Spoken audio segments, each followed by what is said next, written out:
Hello, language learners, and welcome back to another exciting episode of Clarity English Studio. I am your co-host Mike, and as always, I am thrilled to be here with the wonderful Anna. Thank you, Mike, and a massive warm welcome to all our fantastic listeners tuning in from around the globe today. We are so grateful that you choose to spend your valuable time practicing your English with us.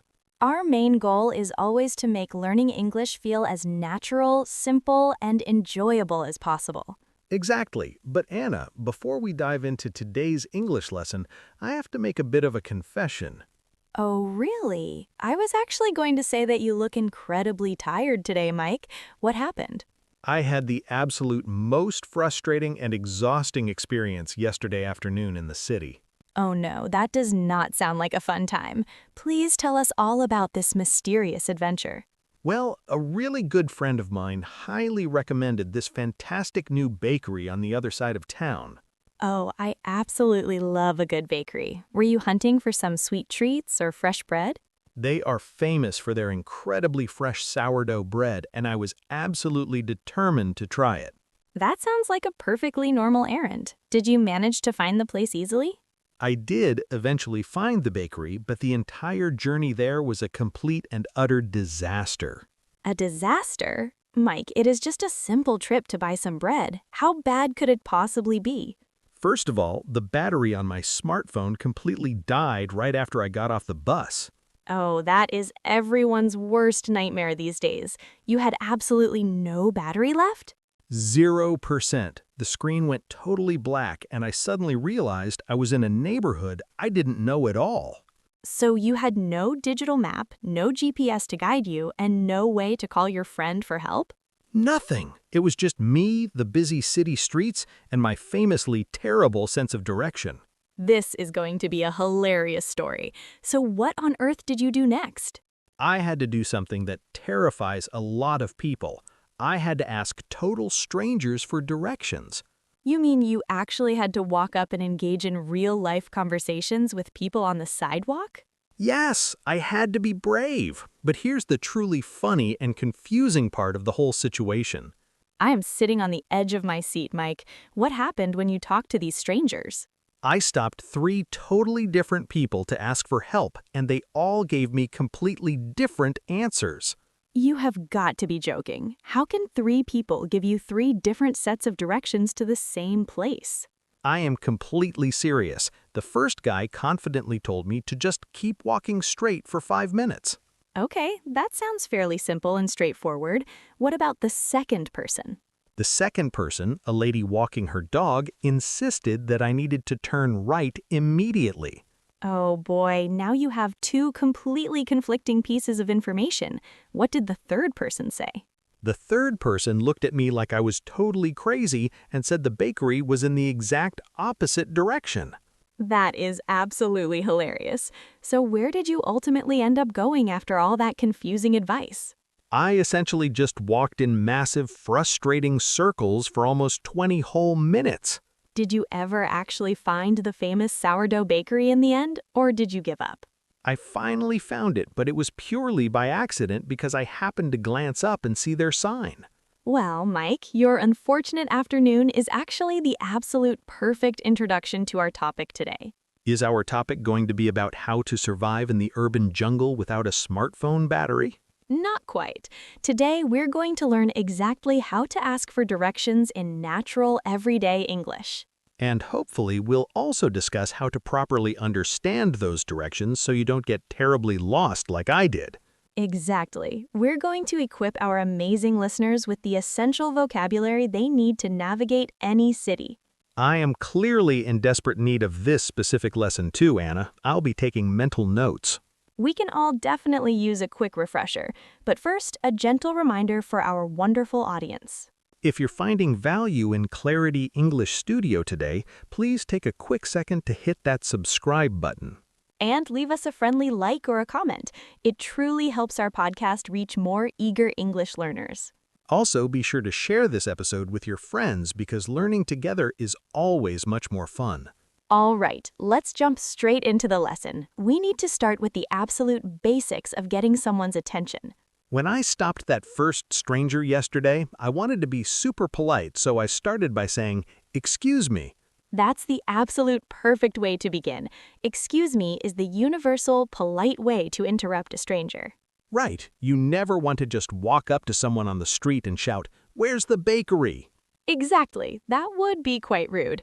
So after you politely say, excuse me, how did you actually ask the question? I used a very common, simple phrase. I asked him, "How do I get to the bakery on Main Street?"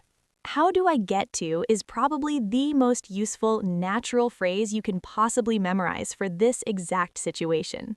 It's incredibly simple, but it sounds exactly like how a native English speaker would ask the question. You don't need highly complicated grammar here. Just say, excuse me, how do I get to the train station? Or you could ask, "Excuse me, how do I get to the nearest hospital?" It works beautifully for any location at all. Now, what if one of our listeners wants to sound just a little bit more formal or exceptionally polite? That's a fantastic question. If you want to sound very polite, you can use the phrase, "Could you tell me the way to?" I really love that one. Could you tell me the way to the National Museum, please? Both phrases are completely correct and natural. You should simply practice and use whichever feels most comfortable to you. There's another incredibly crucial question you need to ask right after you find out the basic route. Oh, I think I know exactly what you're going to say, because this was my biggest mistake yesterday. You absolutely must ask the person if the destination is actually far away from where you are currently standing. Yes, because some people will cheerfully give you walking directions to a place that's actually 5 miles away. So right after they point you in the right direction, you should always ask the simple question, is it far from here? "Is it far from here" is an absolute lifesaver. It quickly helps you decide if you should walk or maybe call a taxi instead. When you asked that first guy yesterday, did he happen to tell you how far the bakery was? He confidently smiled at me and said, "Oh, it's not far at all. It will only take you 5 minutes." And let me guess, Mike, it was definitely not a short, easy 5-minute walk, was it? Not even close. Even if I hadn't gotten hopelessly lost, it was at least a solid 15-minute walk. This is a very common issue everywhere. People have wildly different personal definitions of what far actually means. That is so true. Someone who loves hiking might think a 2-mile walk is incredibly close and easy. This is exactly why you need to ask very specific follow-up questions about the estimated time. You can politely ask the friendly stranger, "How many minutes does it take to walk there, roughly?" That is a brilliant vocabulary word, Mike. Let's take a second to explain what the word roughly means to our audience. Roughly is a wonderful everyday adverb that simply means approximately or not exactly. It is a much more natural, conversational alternative to using the very formal word approximately. If a local tells you it takes roughly 10 minutes, they mean it might be 8 minutes or it might be 12. It is just a general estimate to give you an idea. You can also ask, how far is it roughly? Okay, so now our listeners confidently know how to stop a stranger, ask for the route, and check the distance. But Mike, as you tragically discovered yesterday, asking the question is actually the easy part of the interaction. You are so right. The truly difficult part is actually comprehending the fast, complicated answer they give you. Native speakers tend to speak incredibly fast, and they string multiple confusing directions together all at once. When that helpful woman spoke to me, her words just blurred together into a messy soup of rapid instructions. She probably said something like, go straight, take a left, pass the bank, turn right at the tree, and walk 2 blocks. Exactly. My brain completely froze in panic. I just smiled politely, nodded my head, and walked away totally confused. Do not feel bad, Mike. Even native English speakers get totally overwhelmed by long lists of spatial directions. So let's break down the absolute most essential vocabulary words that locals use when they are guiding you. The most common phrase you will undoubtedly hear first is straight ahead. Straight ahead simply means you need to continue moving forward in the exact same direction you're facing. Do not turn left, do not veer to the right, just keep walking straight forward like you're on a straight track. Someone might instruct you, Walk straight ahead for 3 whole blocks. That brings us to another highly vital urban vocabulary word. What exactly is a block? In a city or town, a block is the physical distance between one street intersection and the very next street intersection. So if someone tells you to walk 2 blocks, it means you'll cross 2 different intersecting streets on your way. It's a very standard unit of measurement in North American cities, especially in places built on a strict grid system. All right, here's another incredibly common descriptive phrase you need to master. Around the corner. Oh, I really love this phrase. If something is around the corner, it means it's extremely close to your current location. It means the building is physically located just past the very next turn on the street you're walking on. If the local says, the post office is just around the corner, you should feel very relieved because you're almost there. What about specific location prepositions? People use positional words like next to and across from all the time. Next to simply means beside. The 2 buildings are directly touching or sitting right beside each other on the street. For example, you might hear someone say, the bright green pharmacy is right next to the large supermarket. And the phrase across from means the destination is located on the completely opposite side of the road. So if the coffee shop is across from the bank, you physically have to walk across the street to get your coffee. Those prepositions are incredibly practical for visualizing exactly where a front door is located on a busy street. Now here's a helpful phrasal verb that trips up a lot of beginner learners. Go past. Go past is a vital instruction. It means you must continue walking beyond a specific building without stopping there. If I tell you to go past the movie theater, it means you'll walk by the theater, but your journey is not over yet. You are simply using that large, obvious movie theater as a helpful visual reference point on your ongoing route. And speaking of large visual reference points, we urgently need to teach our listeners the important word landmark. Landmark is an easily recognizable, famous or obvious building or physical structure in a town or city. Locals rely heavily on landmarks because they're much easier to spot from a distance than tiny hidden street signs. Someone won't usually say, turn left at Elm Street. They'll say, turn left at the giant stone church. The church is the landmark. Statues, large parks, unique buildings, and bridges are all excellent examples of landmarks. If you recently moved to a brand new city, learning the major landmarks will instantly cure your navigation anxiety. Okay, Mike, let's address the elephant in the room. What should a learner do when they simply do not understand the stranger? This is the most critical advice of the entire episode. You absolutely must be brave enough to speak up and say something. But it feels so incredibly embarrassing to admit that you didn't understand their fast native speech. You have to push past that temporary embarrassment, otherwise you'll end up wandering the streets for hours like I did. You can politely interrupt them and say, "I'm sorry, but could you please repeat that?" Could you please repeat that is perfectly polite and completely acceptable in every English-speaking culture in the world.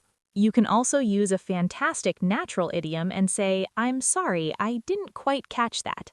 In this specific context, the verb catch simply means to clearly hear or successfully understand the information provided.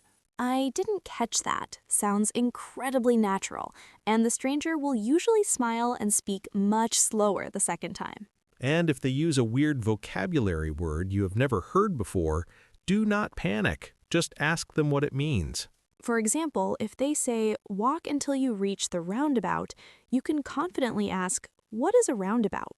Speaking of weird words, the second person I asked yesterday told me to walk until I hit a dead end. Oh, a dead end. That is an essential piece of driving and walking vocabulary. Did you know what it meant at the time? I had absolutely zero clue. I thought a dead end sounded like the title of a terrifying Hollywood horror movie. A dead end is simply a street that does not connect to any other road. It just completely stops. It's a closed street with a literal wall or a fence at the very end of it, forcing you to turn back around. If a stranger tells you that you have reached a dead end, it usually means you have walked much too far past your destination. It is such a beautifully descriptive phrase. I really wish I had known it before I walked down that long, empty alleyway yesterday. Let's elegantly shift our perspective now. What happens if a lost tourist stops you on the street to ask for directions? Oh, that sudden role reversal always makes me incredibly nervous. I want to be helpful, but my brain completely freezes under pressure. The absolute golden rule when giving directions in English is to keep your instructions shockingly simple and brief. Do not give the poor tourist 10 different complicated steps, all at the exact same time. They will definitely forget them. If you give them more than 3 steps, their brain will instantly dump the information out of sheer panic and overload. Instead of a massive list, you should break the journey down into tiny, easily digestible chunks of information. Say something simple like, go straight for 2 blocks and then turn left at the tall glass building. That's perfect. Just give them the immediate next steps and tell them to ask another local once they reach that building. Also, be totally honest about the distance. If the museum is a 40-minute walk, do not tell them it's just around the corner. Suggest they take public transit instead. Say, it's quite far on foot, so you should probably catch the subway. And if you honestly have no idea where the hotel is, it's perfectly fine to politely decline to help them. Just smile warmly and say, I'm so sorry, I'm not from around here, or I'm not exactly sure where that is. It's vastly better to admit ignorance than to confidently send a tired tourist walking the entirely wrong direction. There's also a fascinating cultural difference regarding how English speakers naturally navigate their cities compared to others. Are you talking about the fact that we rarely use formal compass directions like north, south, east, and west in daily conversation? Exactly. In some amazing cultures, it's totally normal and expected to tell someone to walk east for 3 kilometers. But if you tell an average American or British person to walk north, they will likely look at you with total confusion. We rely almost exclusively on simple left and right turns, coupled heavily with highly visible physical landmarks. We also heavily prefer to measure distance by time rather than by exact metric measurements like meters or kilometers. You will almost never hear a native speaker say, the restaurant is exactly 800 meters away from here. They will confidently look at their watch and tell you, it's about a 10-minute walk down this road. It's a much more human, relatable way to understand the physical effort required to reach the final destination. Okay, Mike, I think it's high time we do a little bit of practical role play to solidify all of this new vocabulary for our listeners. I'm totally ready. I'll pretend to be the utterly lost tourist, and you can be the helpful, knowledgeable local resident. Sounds like a fantastic plan. Let's pretend we're standing on a busy street corner on a sunny Tuesday afternoon. Action. Excuse me, miss. I'm so incredibly sorry to bother you, but how do I get to the central train station? Oh, no problem at all. You just need to walk straight ahead for roughly 3 blocks until you see a large red brick church. Okay, so straight ahead to the red church. Is the station quite far from here, or can I walk there easily? It's an easy walk. Once you go past the church, take your very first right. The station is directly across from the main post office. I'm sorry, I didn't quite catch that last part. Could you possibly repeat what happens right after the church? Absolutely. After you pass the church, turn right, and the station is sitting directly across from the main post office building. Thank you so much for your patience. I truly appreciate the clear help and the excellent directions. You are very welcome. Have a wonderful day and a safe, relaxing journey on your train. And scene. Wow, Anna, you are a naturally gifted tour guide. That was incredibly clear and remarkably easy to follow. Thank you, Mike. See how simple it can be? I kept the steps short, used a clear landmark, and repeated myself happily when asked. Let's aggressively flip the script now. I want to be the helpful local this time, and you can be the very confused tourist. All right, let's do this. Excuse me, sir. Could you please tell me the best way to get to the Modern Art Museum? Of course. You are actually walking in the wrong direction right now. You need to turn around and walk back to the traffic lights. Oh, goodness, I am going the wrong way. Okay, I will turn around and walk back to the main traffic lights. Once you hit those lights, take a left. Walk straight until the street hits a dead end. The museum is the massive glass building. So I just take a left at the lights and keep walking until the street completely stops at a dead end? You got it perfectly. It is only about a 5-minute walk from here, so you honestly cannot miss it. Thank you so much for pointing me in the right direction. You just saved me a lot of time and energy. And scene again. We are officially ready to star in our very own Hollywood movie about getting hopelessly lost in the big city. I think our brilliant listeners are now fully equipped to conquer any confusing city map without breaking a sweat. Just remember the core rules. Be exceptionally polite, ask clarifying questions, and never be ashamed to say you didn't understand. And if you're the one giving the directions, keep your instructions mercifully short and always point out the big visual landmarks. Before we sadly wrap up today's wonderful episode, we have a highly interactive question for all of you listening at home. We want you to drop down into the comments section and tell us a funny story about a time you got completely lost in a new place. Did you confidently end up in the wrong neighborhood? Did a stranger give you hilariously terrible directions like they did to me? We absolutely love reading your personal stories, and it's a fantastic way to practice writing your English paragraphs. Please do not forget to gently smash that subscribe button if you want to keep aggressively improving your daily English fluency. And please share this specific episode with any friends or family members who are notorious for having a terrible sense of direction. Thank you so incredibly much for spending your valuable time with us today on Clarity English Studio. You are all doing such an outstanding job with your language journey. Keep boldly practicing and never be afraid to make mistakes. Next time your phone battery magically dies in a strange city, you'll be completely prepared to handle it like a confident native. Take wonderful care of yourselves, everyone. We'll happily see you in the very next episode. Goodbye for now, friends, and happy navigating.